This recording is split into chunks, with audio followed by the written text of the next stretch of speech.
All right. Welcome to this edition of the Rutgers Health RWJ Barnabas EMS Fellowship Journal Club. We have Dr. Brendan Stringfellow who will be running the meeting today. Our next EMS Journal Club will be on November 15th.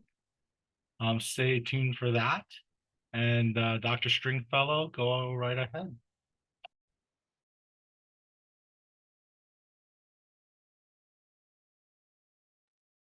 You are muted.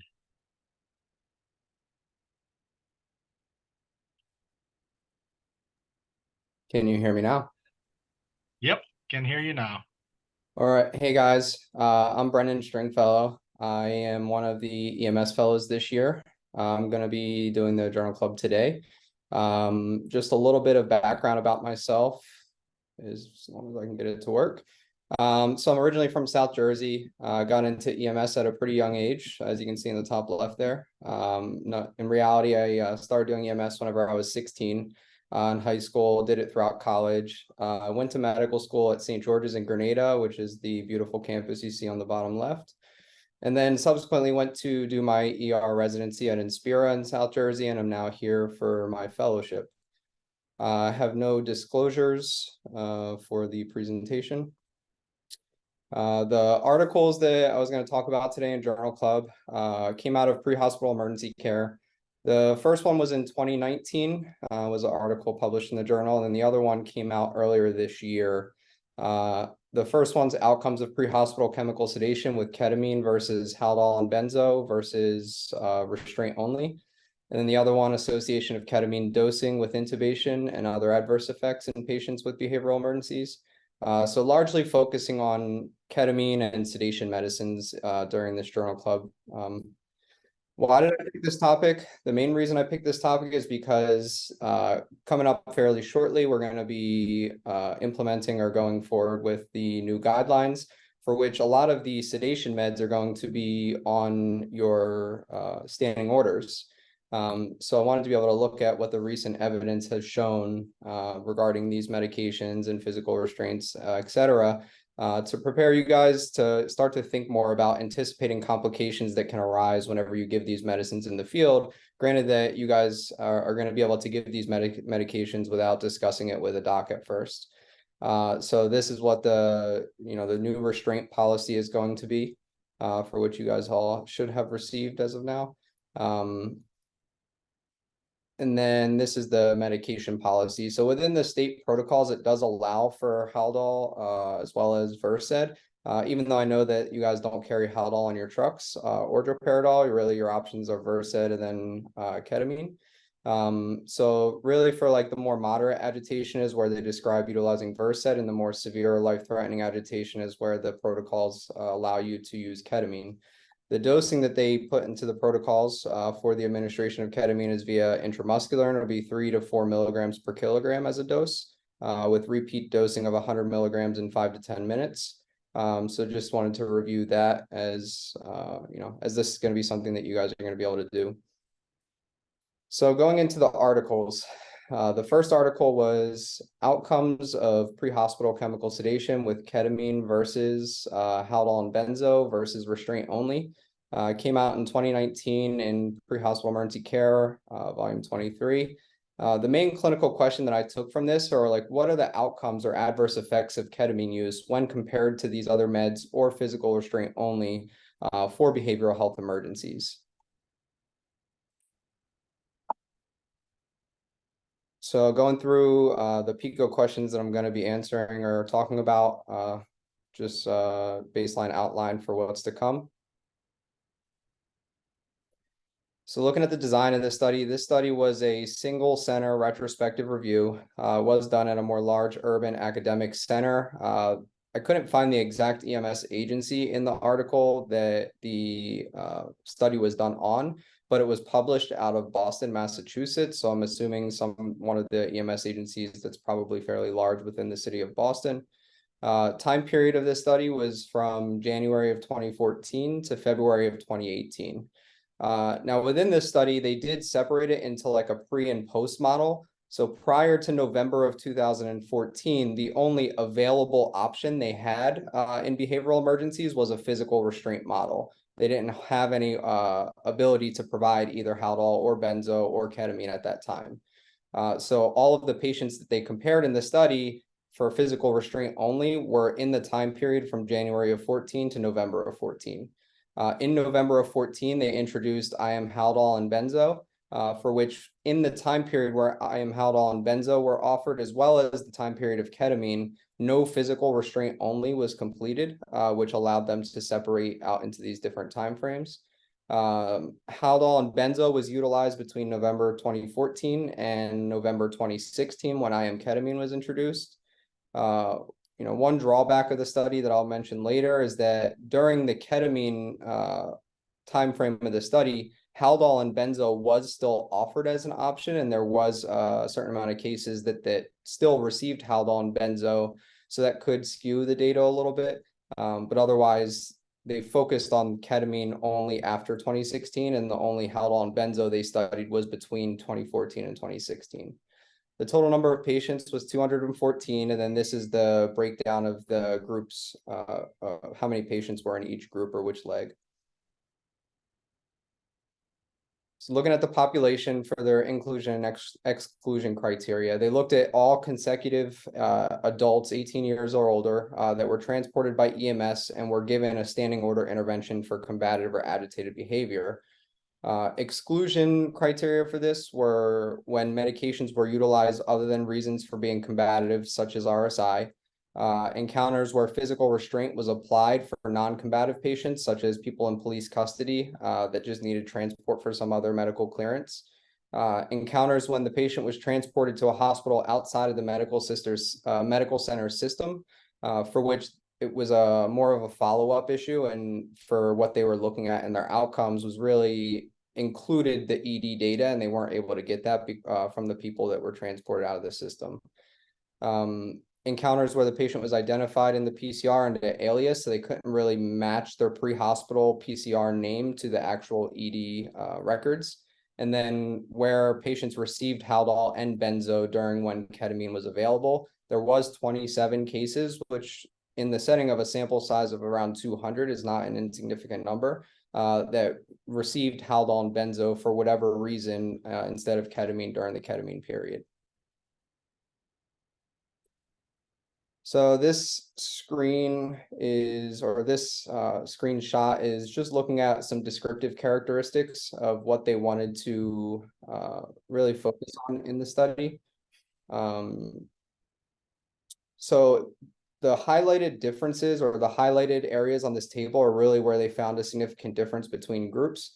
So the ketamine group to the physical restraint only group was statistically significant in being older compared to the ketamine group, but there was no difference between the Haldol benzo group and the ketamine group. There was more comorbidities that were documented in the Haldol benzo group when compared to the ketamine group. And then there was a higher, statistically significant higher utilization or co-ingestion of cocaine or opiates in the ketamine group when compared to the physical restraint only group. So keeping these in mind whenever we interpret our data later as possible confounders, being that there was differences between these groups.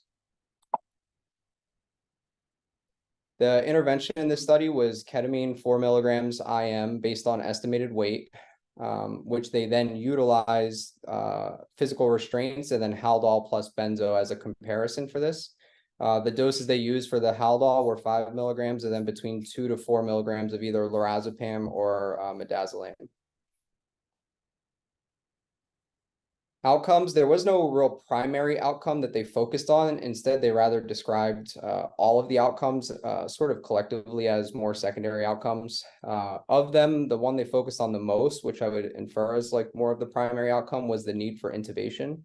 Other outcomes that they wanted to focus on were documentation, nature of the medical or trauma admission, any need for further chemical or physical restraint, any need for further chemical restraint without physical restraint, and then documentation of employee injury, and then length of stay in the ER.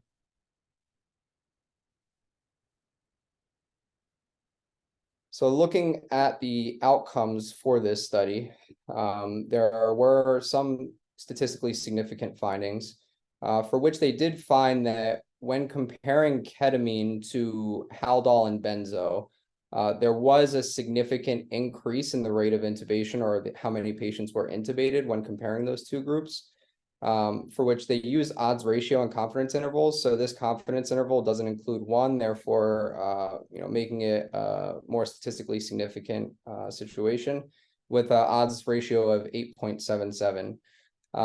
Otherwise, the ketamine group was also more likely to get any sort of restraint, whether that be a physical restraint plus chemical restraint or just chemical restraint only when compared to the Haldol and benzo group. And then the length of stay for ketamine was no different than the length of stay for Haldol plus benzo, but it was significantly, statistically significant in the sense of length of stay when compared to physical restraint only, which kind of makes sense when you think about it, whenever you're considering the metabolism, being able to metabolize the drug versus whenever you're just physically restraining somebody, you're not, metabolizing any drug and there's no change to the mental status. And those were the big outcome comparison. Otherwise, there was no difference in the rate of admissions statistically. There was no statistical difference in this in the quantity of staff injury, though this was later described, which I'm going to talk about in the limitations, as there wasn't a lot of documentation that there was injury. It doesn't mean that it didn't happen. That could just be that the documentation just was not there.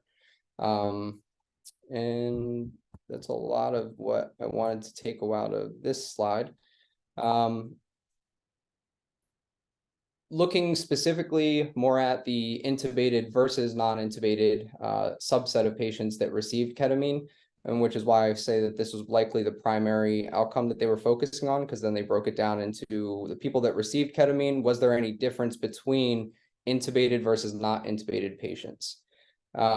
Within there was no statistically significant findings, but they did mention, which is highlighted, that during the overnight hours of 11 p.m. to 6 a.m., as well as if there was any documented co-ingestion at all, that they did trend towards being, more significant, but they never met statistical significance.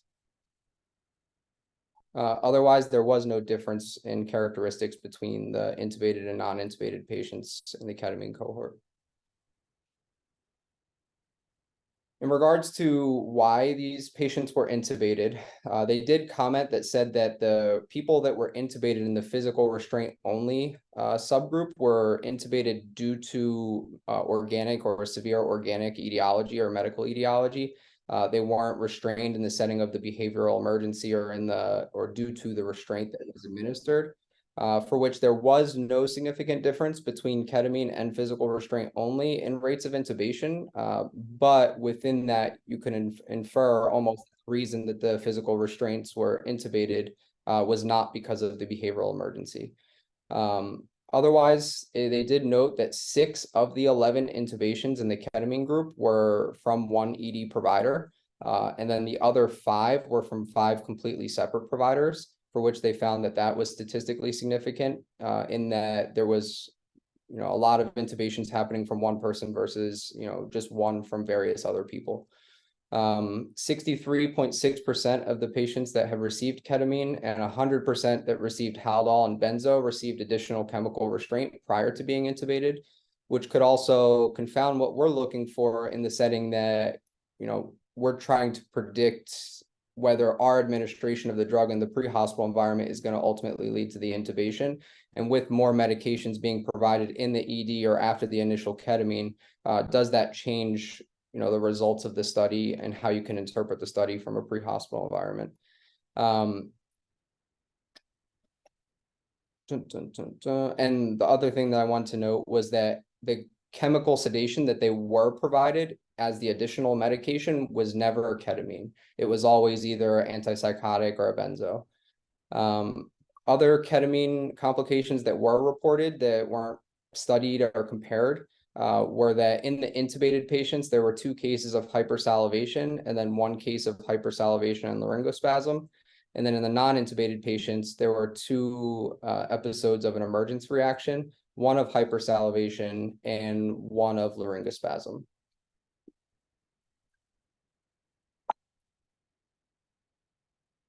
So at the end, or giving all the results, the authors concluded ultimately that the dose of IM ketamine may matter. In their study, the average weight-based dose was about 3.68 milligrams per kilogram, based on a state protocol of 4 milligrams per kilogram. The likely reason for the reduced dose is probably due to the weight being estimated in the pre-hospital environment versus actually being able to obtain the weight in the ER.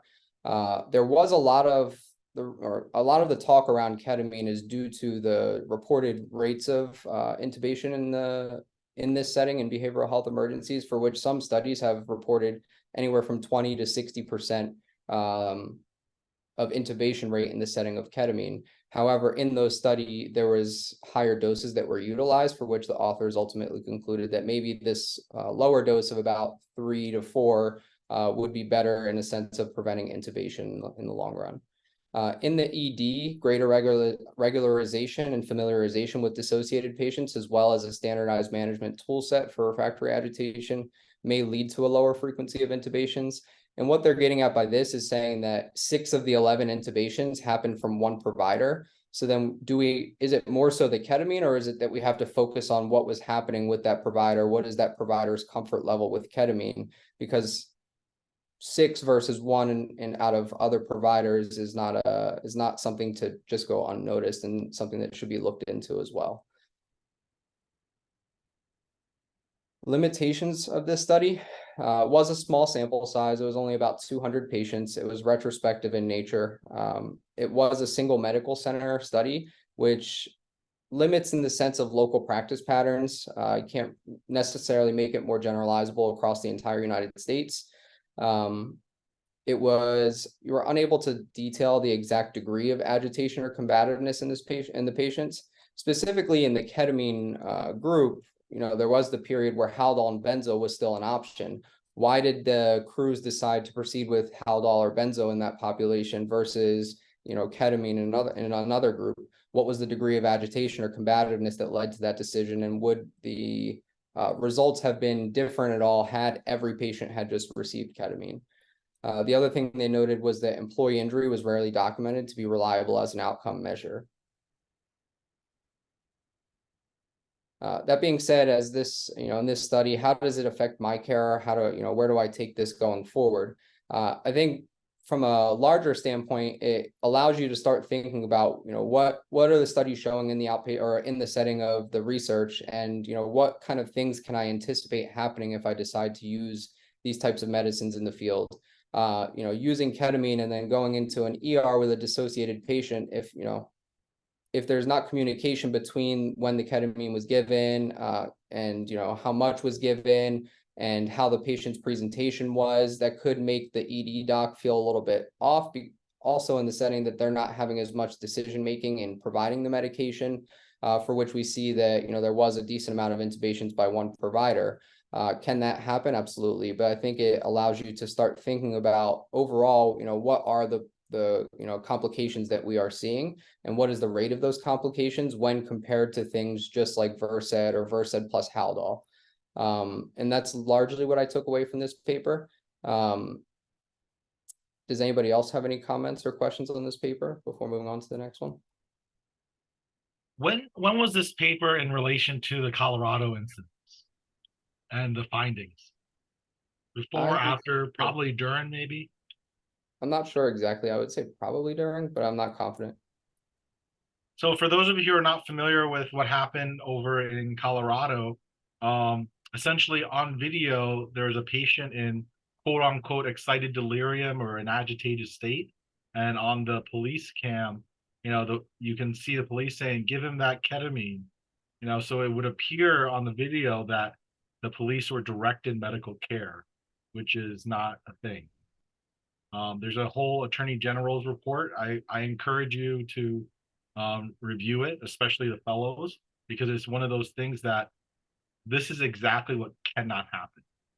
I would have loved it if the people involved would have said, hey, we got this. We're going to medically evaluate the patient. And if they should need that medication, we'll give it. And the residents who I work with know that that's exactly what I tell them to do. Sometimes I stand in the hallway and I announce myself. And even though I know the patient's completely delirious, I'm still, trying to communicate with them and discuss, you seem altered. You seem to not be making sense. I can't let you leave. I'm going to give you some medicine so that we can fully evaluate you, things along those lines. I often find that the dose of ketamine is usually underdosed because people are scared. And the IM dose of ketamine is IM, intramuscular. You can't change it and give it IV. And frankly, a lot of times, if you're able to get an IV, are they really that agitated that they need that ketamine dose to calm them down? Um, so those are some of the things to think about. Now, if you give them the ketamine dose and then you start an IV, that's a different story. I wouldn't continue that, but the biggest thing is watching their airway. And besides exactly what Dr. Stringfellow was saying, that besides those cases where, if you have a patient come in completely confused, drooling because they're in the quote unquote K-hole, you know, those are the people who you should probably, without that preempt that, hey, the patient was agitated, they were protecting their airway. I gave them 4 milligrams per kilograms IM ketamine, and they continue to protect their airway. Those are the patients who don't get intubated. And exactly what you're saying is the thing is that there was one provider who was much more cautious. They're definitely, it's a clinical gestalt. Like you look at a patient, it's like, do they need to be intubated or not? And I mean, from that one provider, and being that they did show that there was a trend towards more intubations happening from the 11 p.m. to 6 a.m. hour, the other questions that I would have is, what resources were available in the ER? How many docs were available in the ER? How many reassessments, or how close could that patient have been monitored? That could have also been something else that has skewed that result that caused the intubation or resulted in the intubation was based on, what was happening in the ER at that time. And how comfortable that provider was. Yeah, absolutely. If I'm a single provider in the ER, I'm the only doctor there. I have no coverage and no help, and I have 2 nurses. That patient comes in is getting intubated right away because I can't be spending all of my resources on one patient. Another thing that this paper had mentioned that sort of brings us into the next paper is that one of their conclusions was that the dose may matter when considering intubation, being that the lower dose that they saw had resulted in less intubations overall when compared to prior studies that had reported more higher dosing being given, for which the next study that I'm going to talk about is association of ketamine dosing with intubation and other adverse events in patients with behavioral emergencies. So the clinical question that was really posed here in this study was, are higher doses of ketamine associated with increased frequency of adverse effects when compared to the lower doses? This study was published this year, earlier this year in pre-hospital emergency care. These are the PICO questions to sort of keep us guided as we walk through the study. Design of the study. So as opposed to the last study, which was a single center retrospective review for which they were able to get more outcome data from the ER, this one was a much larger study, but it was done via database search, which prevented the ability to figure out what happened after the patient was dropped off at the ER. And this was largely just focusing on, rates of intubation in the pre-hospital environment as reported to this database. About 2,000 EMS agencies in the US report to the ESO Data Collaborative, which was the database they used to collect their data. The time period for this study was between January of 2018 and December 31st of 2019. The sample size was 2,383, for which they broke down into a high dose group, which was 478 patients, and a low dose group of 1,905 patients. The definition, I'm pretty sure I have it a little bit later, but the definition of what was considered high dose and low dose was above the what the standard order or standing orders were for. So for IM administration, they had above 5 milligrams per kilogram, I believe it was. And then for IV group, it was, I think, above 3 milligrams per kilogram. It's going to be coming up soon, I believe. And then anything below that number was considered low dose. Anything above that number was considered high dose.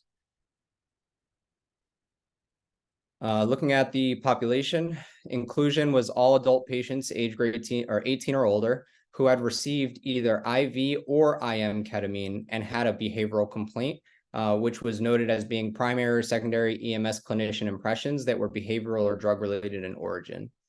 They excluded patients who had received intranasal ketamine, trauma patients, and then there was patients that had missing weights, a documented age over 120 years, missing vital signs, or people with erroneous dosing, or patients with erroneous dosing, were all excluded from this study.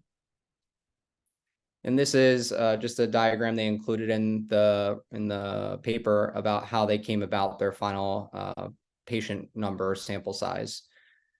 So there was quite a bit of people that didn't receive ketamine at all. Of the 23,000 that got ketamine, 20,100 or so were not for behavioral emergencies, 400 some were traumas, and then 3,000 got ketamine for behavioral emergencies. And then ultimately they had 2,383 that had been studied in the actual study. This is just a table breaking down the characteristics of the patients giving ketamine by dose, for which there was a few significant findings between the two. They did say, or they did statistically say that the age was older when compared to, or low dose when compared to high dose group, with a p-value of less than 0.05. Same thing when it came to race or ethnicity. There was a much larger proportion of Caucasians overall in the study, but then also in the high dose compared to low dose group. The first systolic blood pressure was also statistically significant, for which it was noted that the systolic blood pressure was actually more elevated in the high dose group compared to the low dose group. The intervention in this study was ketamine administration, and then the comparison, the only thing they really studied was the ketamine administration, but the comparison was really whether it was high dose, which was above 2 milligrams per kilogram IV, or above 5 milligrams per kilogram IM, versus low dose, which was below that number. The outcomes that they looked at primarily were association of pre-hospital ketamine dosing and rates of intubation, with secondary outcomes of other airway interventions, antipsychotic co-administration, improvement reported by EMS clinicians, and then episodes of hypoxia, hypotension, and cardiac arrest. Again, all of these things were only aspects or outcomes that were studied in the pre-hospital environment and didn't carry over into the ER of what happened whenever they got to the ER, unlike the last study. Looking at the left, this chart just details what the highest IM dose was, and that's what they used to do their study, because some of the patients received multiple doses. What they used to compare was what the highest single IM or IV dose was on the encounter, and use that as the main data point within the set. For which in the IV dosing, it was actually kind of impressive to see that there was people that were receiving, somewhere between 6 and 8 milligrams per kilogram IV of ketamine. So it's just a interesting thing to look at and evaluate and see, what was the overall doses they were receiving overall. 480 people got IV or IO alone. 1,400 got IM alone, and then 464 people got both IV, IO, and IM at some point during the encounter. The median highest dose in the low dose group was about 1.3 mg per kg in the IV group, and then 3.6 mg per kg in the IM group. And then the median highest dose in the high dose group was about 2.9 in the IV group, and then 5.5 in the IM group. Outcomes overall from the entire cohort, they reported a rate of intubation of 3.3% overall. Any airway intervention, however, had gone up to 36.8%. Supplemental O2, right around the similar finding of 33.6%. And so on non-invasive, not so much. Airway clearance procedure, not so much. Only a 0.4% cardiac arrest rate in the setting of all 2,000 patients. Decrease in GCS was reported in about a third of patients, which makes sense because we're giving them a dissociative drug. Administration of a psych medication after ketamine was about 1%, then developing things like hypotension, 4%, and hypoxia, 18%. And then very much so, a lot of EMS clinicians reported improvement in the underlying behavioral state after administration of the ketamine. Looking at the comparisons between the two groups, when looking at any respiratory intervention at all, there was no difference between the low dose and high dose group. However, they did note that there was a statistically significant difference in the intubation or supraglottic airway group when comparing high dose versus low dose. Airway clearance, supplemental oxygen, non-invasive, all there was no difference for. And then there was a statistically significant difference in the clinician noting the improvement after the agitation, for which the higher doses got more improvement than the lower doses, which kind of makes sense as well. Otherwise, no difference in the amount of cardiac arrests, antipsychotic co-administration afterwards, or development of hypotension or hypoxia. No significant differences. The conclusions from this study were that patients presenting with undifferentiated behavioral emergencies given ketamine doses above the guideline recommendations for sedation in the pre-hospital setting appeared more likely to receive pre-hospital intubation. That being said, what do I take from this study or from that conclusion is really that, the dose matters, and the dose that we're giving in the field is very defined as 3 to 4 milligrams per kilogram in the standing order set. I think where you could run into more of a situation is if you overestimate how much the patient weighs and then you administer more medications. I think in that situation maybe you're putting yourself more at risk for needing to intubate the patient in the near future, rather than staying right around that 3 to 4 milligrams per kilogram based on the standing orders, as what I infer from this study. Limitations of this study: it was retrospective. The data set didn't capture if intubation was performed after arrival to the hospital, for which it does seem like in prior studies that a lot of the intubation that they're capturing, especially including that last study that I was just mentioning or talking about, that a lot of these intubations don't happen in the pre-hospital field and they actually happen in the hospital.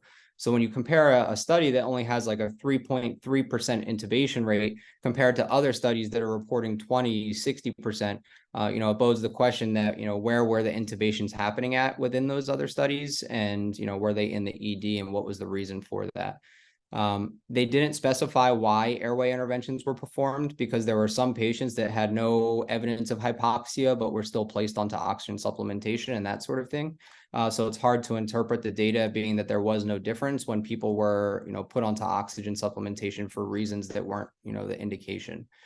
There was no control for the acuity of the patient, for which, more acutely agitated patients may lead you to have to re-administer medications, or may result in one way versus the other, but there was no ultimate way to control for the acuity of that patient.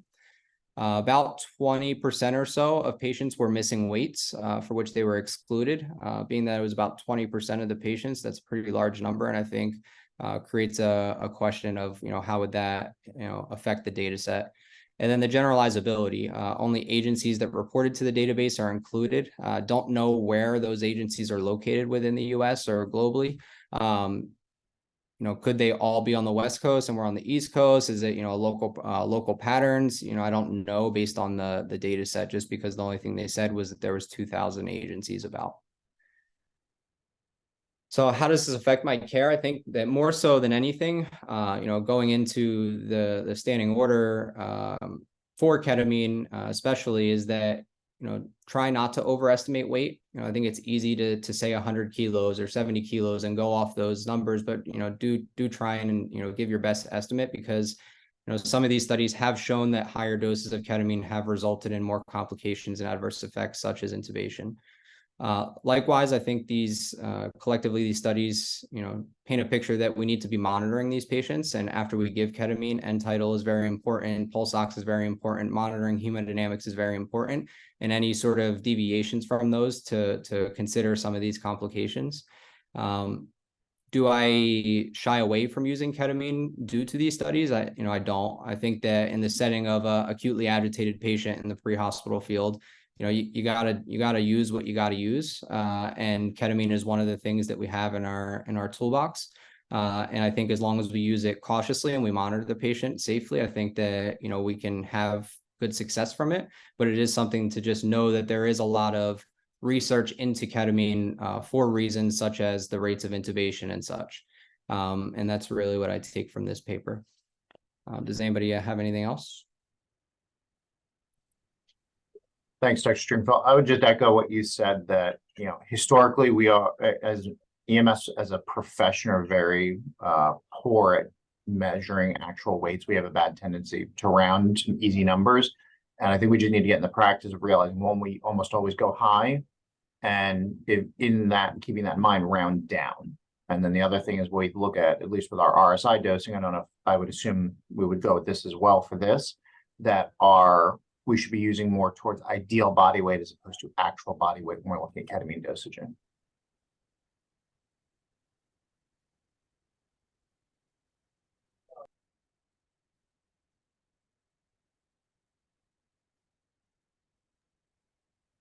Any questions on?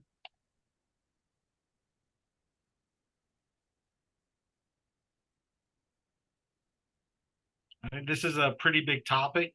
You did mention that, some of the drugs that are listed, we don't carry. And I think it's important to familiarize yourselves with those medications, the dosages, the routes, because over the last couple of years, we've experienced many different drug shortages. And because of that, we've had to go to secondary medications. So these would be secondary medications that we may actually deploy in the future. And honestly, some people do carry them. So I see in the chat, what are your thoughts on need for light? I'm going to say that's benzo after ketamine to reduce reemergent. Is it needed? Dr. Stringfellow? I'd say it's not 100% needed.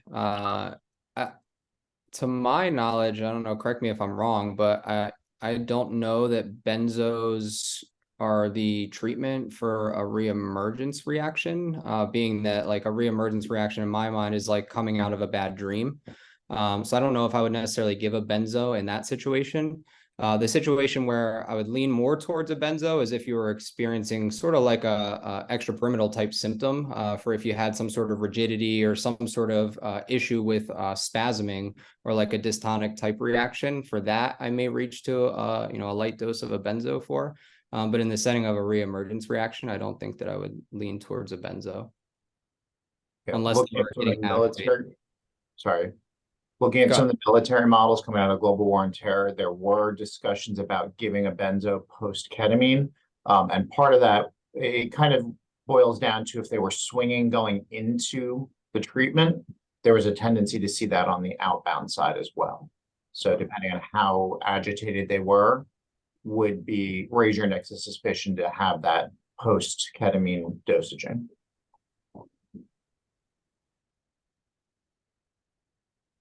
Yeah, the traditional teaching is that you give a touch of benzo with the ketamine to prevent that reemergence.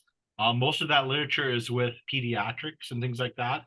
And like some of the things that they talk about to prevent the reemergence is like have them think nice thoughts as you give them the ketamine. So this is not for the agitated patient. This is more on the procedural sedation side. So before you're given the ketamine, teaching is like, oh, think about what's your favorite thing to do. These are not those patients. A lot of these patients are in full rage mode. So reemergence is probably more common for these patients. But in my experience, I've given a lot of ketamine to patients, both in the field and in the ER, and I really have not seen reemergence at all. and I don't routinely give benzos. I will give benzos when they're waking up and they're still agitated. So maybe you could call that a reemergence, but I don't pre-treat.